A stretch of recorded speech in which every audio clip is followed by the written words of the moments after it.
Thank you very much, everybody. It's a great honor to have Prime Minister Mark Carney with us. As you know, just a few days ago, he won a very big election in Canada. And I think I was probably the greatest thing that happened to him, but I can't take full credit.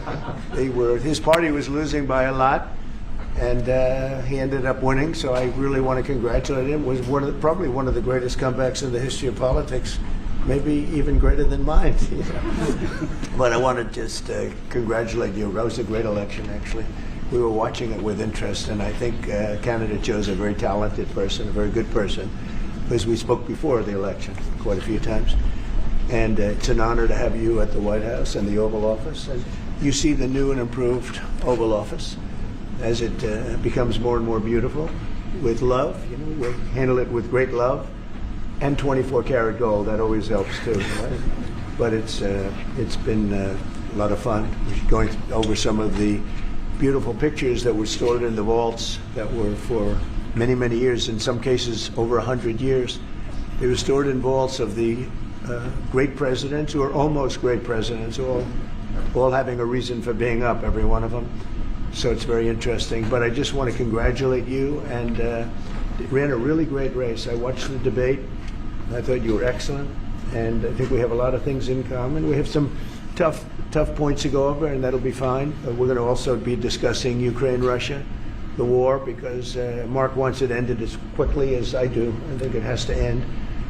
We had some very good news last night. The Houthis have announced that they are not, or they've announced to us at least, that they don't want to fight anymore.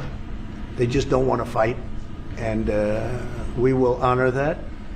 And we will stop the bombings, and they have capitulated. But more importantly, we will take their word. They say they will not be blowing up ships anymore, and that's what the purpose of what we were doing. So that's just news. We just found out about that. So I think that's very, very positive. They were knocking out a lot of ships going. As you know, sailing beautifully down the various seas. It wasn't just the canal, it was a lot of other places. And I will accept their word, and we are going to stop the bombing of the Houthis, effective immediately. And Marco, you'll let everybody know that, okay? Do you have something to say about that, by the way? It's a pretty big announcement. Yeah, this was always the freedom of navigation issue. Band of individuals with advanced weaponry that were threatening global shipping, and the job was to get that to stop. And if it's going to stop, then we can stop. And I think it's an important development. And we'll have, maybe before we go to, as you know, the Middle East, Saudi Arabia, we're going to UAE and Qatar, and that'll be, I guess, Monday night. Some of you are coming with us. I think before then we're going to have a very, very big announcement to make, like as big as it gets, and I won't tell you on what, but it's going to, and it's very positive. I'd tell you if it was negative or positive. I can't keep that out. It is really, really positive, and that announcement will be made either Thursday or Friday or Monday before we leave. But it'll be one of the most important announcements that have been made in many years about a certain subject, very important subject. So you'll all be here. Mark, would you like to say a few words? Well, thank you, Mr. President. I'm on the edge of my seat, actually. But thank you for your hospitality and above all for your leadership. You're a transformational president, focus on the economy with a relentless focus on the American worker, securing your borders, ending the scourge of fentanyl and other opioids, and securing the world. And I've been elected with my colleagues here, with the help of my colleagues here. I'm going to spread the credit to transform Canada with a similar focus on the economy, securing our borders, again on fentanyl, much greater focus on defense and security, securing the Arctic and developing the Arctic. And you know, the history of Canada and the U.S. is we're stronger when we work together, and there's many opportunities to work together. And I look forward to, addressing some of those issues that we have, but also finding those areas of mutual cooperation so we can move forward. That's great. Very nice. Thank you very much. It's a very nice statement. Mr. President, anybody? is USMCA dead? No, it was actually very effective, and it's still very effective, but people have to follow it. So, that's been a problem. People haven't followed it. But it was a transitional step a little bit, and as you know, it terminates fairly shortly. It gets renegotiated very shortly. But I thought it was a very positive step from NAFTA. NAFTA was the worst trade deal in the history of our country, probably in the history of the world. And this was a transitional deal, and we'll see what happens. We're going to be starting to possibly renegotiate that if it's even necessary. I don't know that it's necessary anymore, but it served a very good purpose. And the biggest purpose it served is we got rid of NAFTA. NAFTA was a very unfair deal for the United States. Very, very terrible deal. It should have never been made. It was made many years ago, but it should have never been made. Mr. Canada and the United States, would you like to see your first trade deal be with Canada, our neighbors in the world? I would love that. Look, I have a lot of respect for this man, and I watched him come up, in a sense, through the ranks when he wasn't given much of a chance, and he ran a really great campaign. He did a really great debate. I think that debate was very helpful. I was going to raise my hand. I don't know if that's good or bad. I shouldn't say that. That might hurt you. But no, he ran a really great election, I thought. And yeah, something could happen. Something could happen. Yeah, please. What's the top concession you want out of Canada? The top concession you want out of Canada? Concession? Yes. Friendship. But that's not a concession. No, we're going to be friends with Canada. Regardless of anything, we're going to be friends with Canada. Canada is a very special place to me. I know so many people that live in Canada. My parents had relatives that lived in Canada, my mother in particular. And I love Canada. I have a lot of respect for the Canadians. Wayne Gretzky, I mean, how good, the great one. You happen to have a very, very good hockey player right here on the Capitals, who I have a lot of. He is a big, tough cookie too. He just broke the record, and he's a great guy. And we had the team here, and I got to know a lot of the players. But now Canada is a very special place. Yeah, please. Mr. President, and Mr. Prime Minister, I'd like to get your response to this too. But Mr. President, you have said that Canada should become the 51st state. Were you joking? No. Well, I still believe that, but it takes two to tango, right? But no, I do. I mean, I believe it would be a massive tax cut for the Canadian citizens. You get free military, you get tremendous medical cares and other things. There would be a lot of advantages, but it would be a massive tax cut. And it's also a beautiful, as a real estate developer, I'm a real estate developer at heart. When you get rid of that artificially drawn line, somebody drew that line many years ago with like a ruler, just a straight line right across the top of the country. When you look at that beautiful formation when it's together, I'm a very artistic person, but when I looked at that beauty, I said that's the way it was meant to be. But I do feel it's much better for Canada, but we're not going to be discussing that unless somebody wants to discuss it. I think that there are tremendous benefits to the Canadian citizens, tremendously lower taxes, free military, which honestly we give you essentially anyway because we're protecting Canada if you ever had a problem. But I think it would really be a wonderful marriage because it's two places that get along very well. They like each other a lot. Well, if I may, as you know from real estate, there are some places that are never for sale. That's true. We're sitting in one right now, Buckingham Palace that you visited as well. That's true. And having met with the owners of Canada over the course of the campaign last several months, it's not for sale, won't be for sale ever. But the opportunity is in the partnership and what we can build together, and we have done that in the past. And part of that, as the President just said, is with respect to our own security. And my government is committed for a step change in our investment in Canadian security and our partnership, and I'll say this as well, that the President has revitalized international security, revitalized NATO, and us playing our full weight in NATO, and that will be part of it. And they have, I must say, Canada is stepping up the military participation because Mark knew, they were low, and now they're stepping it up, and that's a very important thing. But never say never. Never say never. You're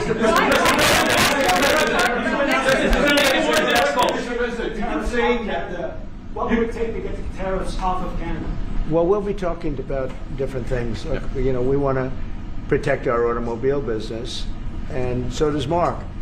But we want to make the automobiles, and we want to, we have a tremendous abundance of energy, more than any country. We have, just in Alaska alone, Anwar's been reopened now. Anwar's probably the largest find anywhere in the world. They say it's larger than Saudi Arabia. I don't know, but it's a lot. But we have tremendous amounts of energy. Other countries don't. We're both lucky in that way. They have energy. We have energy. We have more than we can ever use and more than we could ever sell, actually. And you have the same thing. So we're two countries that are very lucky. If you look at China, they don't have that. It's a big disadvantage. Other countries, most countries don't have. Most countries don't have that. So Canada and us, we have a lot of advantages over other places. When you consider what Mr. Carney just said, that Canada is not for sale, does this make the discussion a little more difficult to start on? No, not at all. No, not at all. No, time will tell. It's only time. But I say, never say never. I've had many, many things that were not doable, and they ended up being doable, and only doable in a very friendly way. But if it's to everybody's benefit, Canada loves us, and we love Canada. That's, I think, the number one thing that's important. But we'll see. I mean, over time, we'll see what happens. Mr. President, China. I was hoping you can clarify something. Earlier this morning on Capitol Hill, Secretary Bessent said that there had been no negotiations yet with China. You have said something different. They want to meet, and they're doing no business right now. And those ships are turning around in the Pacific Ocean. Big turn. Those are big ships. Those ships take about 10 miles to turn. And, we lost $1 trillion to China on trade because of an incompetent president that we had who preceded me, grossly incompetent. You're finding it out more and more now. And by not trading, we're losing nothing. So we're saving $1 trillion. It's a lot. But they want to negotiate, and they want to have a meeting, and we'll be meeting with them at the right time. But you haven't met with them yet. I have not met with them, of course. You would know if I met. I'd tell you. They want to meet, but we are right now. Look, they're suffering greatly. Their economy is suffering greatly because they're not doing trade with the U.S. and they made most of their money off the U.S. Don't kid yourself. They don't make the money off other countries like this. And they were making. We had a trade imbalance. We had a deficit, or they had a surplus. Another way of saying it, of more than $1 trillion. Think of it, more than $1 trillion. And because of 145%, that's the only reason, but because of they have now 145% tariff, there's no trading. You can't trade with 145%. We are, therefore, making, in a certain way, I guess, $1.1 trillion. In other words, we're not losing $1.1 trillion. Our deficit is much better. When I started, I say we were losing billions of dollars a day on trade. That's rapidly turning around. We looked at numbers this morning. So we were losing, the United States during Biden was losing more than, I won't even give you numbers because they're so embarrassing, but billions of dollars a day on trade. Those numbers are rapidly turning between the tariffs. Don't forget, we're now getting 25% on cars, 25% on aluminum, 25% on steel, and maybe more importantly, massive numbers of companies are moving into the United States. Honda, we have tremendous, the car companies are moving in at levels we've never seen before. The biggest investment ever made in the United States is being made right now. Trillions of dollars. I would say we could be at $9 trillion. You could go back to other presidents. They haven't had $1 trillion for their entire term. Look at Biden. He had bad numbers. People were leaving. They weren't coming in. They were leaving with Biden, and he didn't know the difference. The only thing he knew is people coming in. You know who they were? Illegal immigrants, okay, from prisons, from mental institutions, from all sorts of places that weren't good, from gangs, from Venezuela. They were coming in and they were criminals and murderers. 11,888 people that murdered, and at least half of them murdered more than one person. This is what Biden led into our country. I'm bringing in big companies. We have Apple is investing $500 billion. We have Jensen, as you know, is going to be 500 biggest chip maker, or chip thinker, I call him. He's really a thinker more than a maker. But we also have the maker, Mr. Wei. I get to know them all in the last, it was a cram course, but they're all moving into America because of the tariffs. And I don't think people have appreciated it. Some people do, some of the smart people do. So we have more money coming in. It's really an amazing thing. We have more money being invested in the United States now than at any time ever before in our history, and it's not even close. And I think the real number could be 9 or 10 trillion. We don't know everybody that's doing it. We have many. I just heard about a plant that's being built right now, a very, very top-of-the-line company, and they didn't come to the White House. They're just doing it because they're making it, because if they build here, there are no tariffs. And this is the big market. This is the market. That sets us apart from it. This is the market where everyone wants to be. Now, if I didn't come here and do this, all of a sudden we wouldn't be the market where everyone wants to be. So we're able to do it in time. But we're going to have a great announcement. And I'm not necessarily saying it's on trade. Going to the beginning, we're going to have a great announcement over the next few days, an announcement that will be so incredible, so positive. And I'm not saying, I don't want you to think it's necessarily on trade. Just to finish, we also have a situation, because everyone says, when are you going to sign deals? We don't have to sign deals. We could sign 25 deals right now, Howard, if we wanted. We don't have to sign deals. They have to sign deals with us. They want a piece of our market. We don't want a piece of their market. We don't care about their market. They want a piece of our market. So we can just sit down, and I'll do this at some point over the next 2 weeks, and I'll sit with Howard and Scott and with our great vice president, who has done a really good job. We have some good news to report on a lot of fronts. But JD will be there, and Marco, and we're going to sit down and we're going to put very fair numbers down, and we're going to say, here's what this country, what we want, and congratulations, we have a deal. And they'll either say, great, and they'll start shopping, or they'll say, not good, we're not going to do it. And I said, that's okay, you don't have to shop. Now, we may think, well, they have a right, you know, that maybe we were a little bit wrong, so we'll adjust it. And then you people will say, oh, it's so chaotic. No, we're flexible. But we'll sit down, and we'll, at some point, in some cases, we'll sign some deals. It's much less important than what I'm talking about. For the most part, we're just going to put down a number and say, this is what you're going to pay to shop. And it's going to be a very fair number. It'll be a low number. We're not looking to hurt countries. We want to help countries. We want to be friendly with countries. But you keep writing about deals. When are we going to sign? When? It's very simple. We're going to say, in some cases, we want you to open up your country. In some cases, we want you to drop your tariffs. I mean, India, as an example, has one of the highest tariffs in the world. We're not going to put up with that. And they've agreed already to drop it. They'll drop it to nothing. They've already agreed. They would have never done that for anybody else but me. So we're going to put down some numbers, and we're going to say our country is open for business. And they're going to come in, and they're going to pay for the privilege of being able to shop in the United States of America. It's very simple. It's very simple. So I wish they'd keep, stop asking, how many deals are you signing this week? Because one day we'll come and we'll give you 100 deals. And they don't have to sign. All they have to do is say, oh, we'll start sending our ships right now to pick up whatever we want, or to bring whatever we want. It's very, very simple. And I think my people haven't made it clear. We will sign some deals, but much bigger than that is we're going to put down the price that people are going to have to pay to shop in the United States. Think of us as a super luxury store, a store that has the goods. You're going to come and you're going to pay a price, and we're going to give you a very good price. We're going to make very good deals, and in some cases we'll adjust. But that's where it is. And we've been ripped off by everybody for 50 years, and we're just not going to do that anymore. We can't do that. And we can't let any country do that to us. We're just not going to do it anymore. On the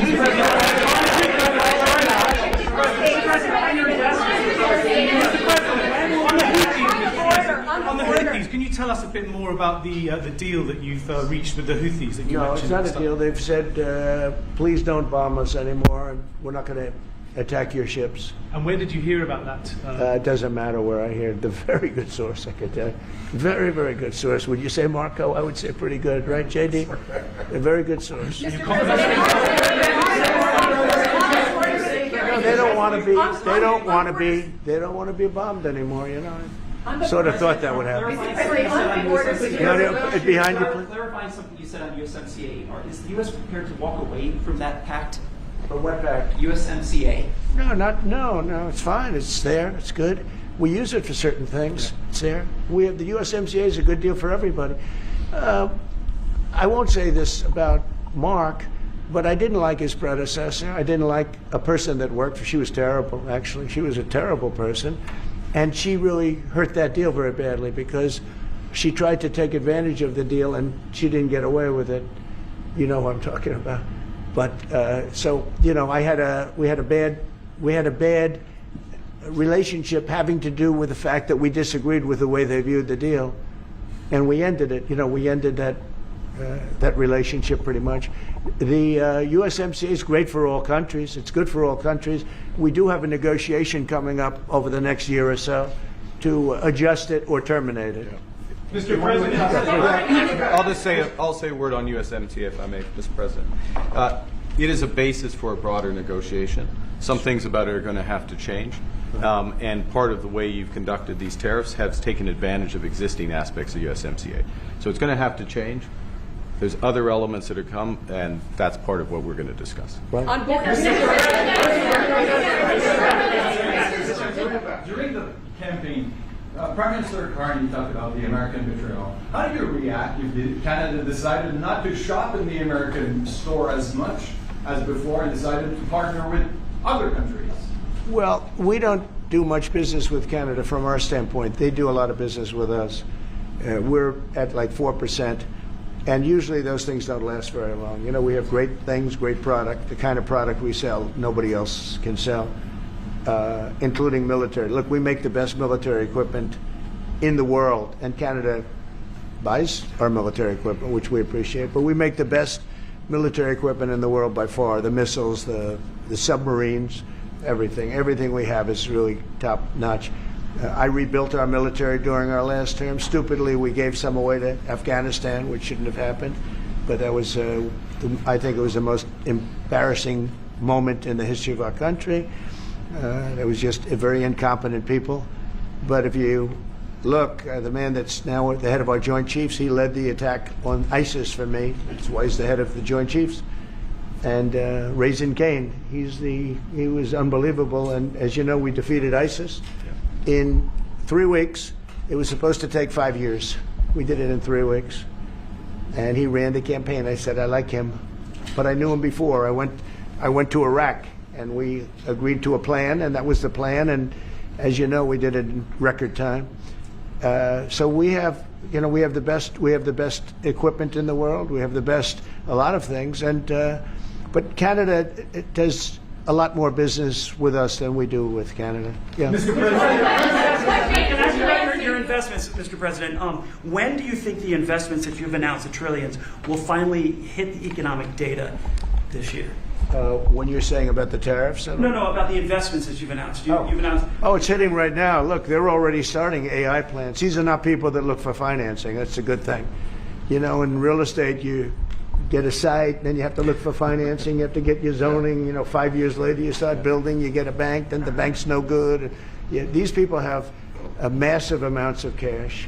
The CHIPS Act was a ridiculous thing because that doesn't get them to build. All we did is hand very wealthy companies money. The CHIPS Act that was done by Biden, billions. We give them billions of dollars. They don't even have to do anything with it.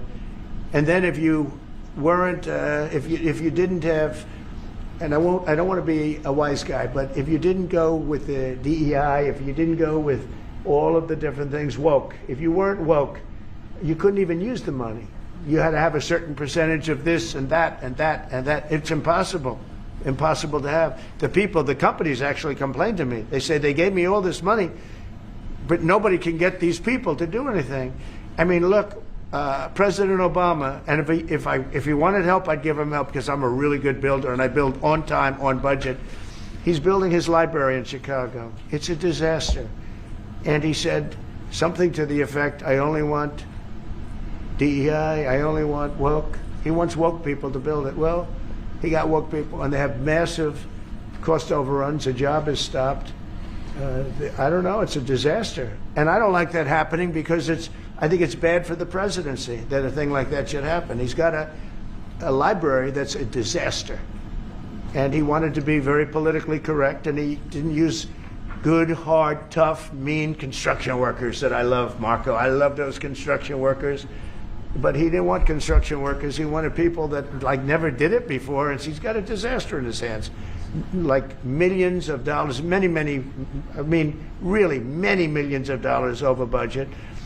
And I would love to help him with it, or somebody else. I could recommend professionals. But it was not built in a professional manner. By the way, nor was in California a little train going from San Francisco to Los Angeles that's being run by Gavin Newsom, the governor of California. Did you ever hear of Gavin Newsom? He has got, that train is the worst cost overrun I've ever seen. It's like totally out of control. So then they said, all right, we won't go into San Francisco. We'll stop 25 miles short. And we won't go into Los Angeles. We'll stop 25 miles short. It's hundreds of billions of dollars for this stupid project that should have never been built. And then they realized that it would have been a lot less costly if we just gave limousine service back and forth and gave it free. They would have saved hundreds of billions of dollars. They have airplanes that go there for one 1/100th the cost, and they have cars. They have a thing called the highway that goes back and forth that's not fully utilized. And they got involved with this project, and Gavin, you know, I always liked Gavin. I had a good relationship with him. I just got him a lot of water. You know, I sent in people to open up that water because he refused to do it. And we just got him a lot of water. If they would have had that water, and if they would have done what I said to do, they wouldn't have had the fires in Los Angeles. Those fires would have been put out very quickly. But if you think about it, and you got to take a look at this project, it's the worst cost overrun I've ever seen. I've watched a lot of stupid people build a lot of stupid things, but that's the worst cost overrun I've ever seen, what's happening between San Francisco and Los Angeles. And you ought to ask about that, because this government is not going to pay. I told our very great new Secretary of Transportation, he's doing a good job, Sean Duffy, I said, we're not going to pay for that thing. They are just, it's out of control. This is something that you don't have things like this. It's not even conceivable. Like 30 times over budget, 30 times. It's the craziest thing and now it's hundreds of, it was supposed to be a simple train. And I think the media should take a look at it. And I'd love him to run for president on the other side. You know, I'd love to see that. But I don't think he's going to be running, because that one project alone, well, that and the fires and a lot of other things, pretty much put him out of the race. Mr. President, what changes would you like to see to the USMCA? Or what changes would you like to make? We're going to work on some subtle changes, maybe. I don't even know if we're going to be dealing with the USMCA. We're dealing more with concepts right now. Look, right now, we're doing trade. We have trade. They're paying a tariff on cars and steel and aluminum. And I think we have a baseline of 10% or something like that for the tariffs. But we're getting along very well. Right now, going no further, but we have an agreement. We did something with even parts. You want to discuss that, Howard, with respect to Canada, which helps Canada out? Sure. So we've made an arrangement with the car companies that 15% of their USMCA parts are included, and then 15% of foreign parts from the manufactured suggested retail price are not tariffed, to help domestic manufacturing really thrive. So it gave them a chance to be able to build their car parts factories if they're going to. A lot of these companies already have factories, and what they have to do is just fill them out. But they're able to build them in the United States, so we gave them a pretty substantial period of time. Just to clarify, Mr. President, is there anything the Prime Minister can say to you today to change your mind on tariffing Canada? Tariffing cars? Tariffing Canada. Is there anything he could say to you in the course of your meetings with him today that would get you to lift tariffs on Canada? No, Why not? just the way it is. What's your 51st state? Yeah. If Canadians don't want it, would you respect that? Sure, I would. But this is not necessarily a one-day deal. This is over a period of time they have to make that decision. Yes, go ahead. Yeah, if I may. Respectfully, Canadians' view on this is not going to change on the 51st state. Secondly, we are the largest client of the United States in the totality of all the goods. So we are the largest client of the United States. We have a tremendous auto sector between the two of us, and the changes that made have been helpful. 50% of a car that comes from Canada is American. That's not like anywhere else in the world. And to your question about is there one thing? No, this is a bigger discussion. There are much bigger forces involved, and this will take some time and some discussions, and that's why we're here, to have those discussions, and that is represented by who's sitting around the table. See, the conflict is, and this is very friendly. We're not. This is not going to be like we had another little blow up with somebody else. That was a much different.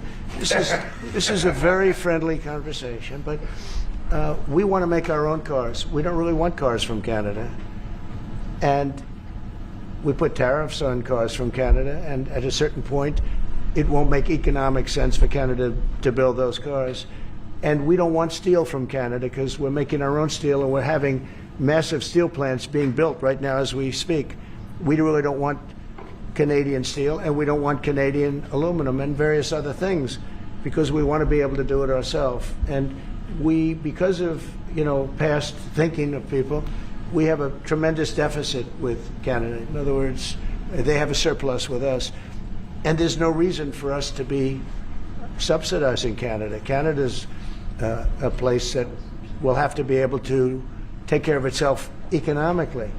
I assume they can. I will tell you that Trudeau, when I spoke to him, I used to call him Governor Trudeau. I think that probably didn't help his election. But when I spoke to him, I said, so why are we taking your cars? Why are we taking we want to make them ourselves. I mean, I said, and if the price of your cars went up, or if we put a tariff on your cars of 25%, what would that mean to you? He said, that would mean the end of Canada. He actually said that to me. And I said, that's a strange answer, but I understand his answer. But no, I mean, it's hard to justify subsidizing Canada to the tune of maybe $200 billion a year. We protect Canada militarily, and we always will. We're going to, that's not a money thing. But we always will. But, it's not fair. But why are we subsidizing Canada $200 billion a year, or whatever the number might be? It's a very substantial number. And it's hard for the American taxpayer to say, gee whiz, we love doing that.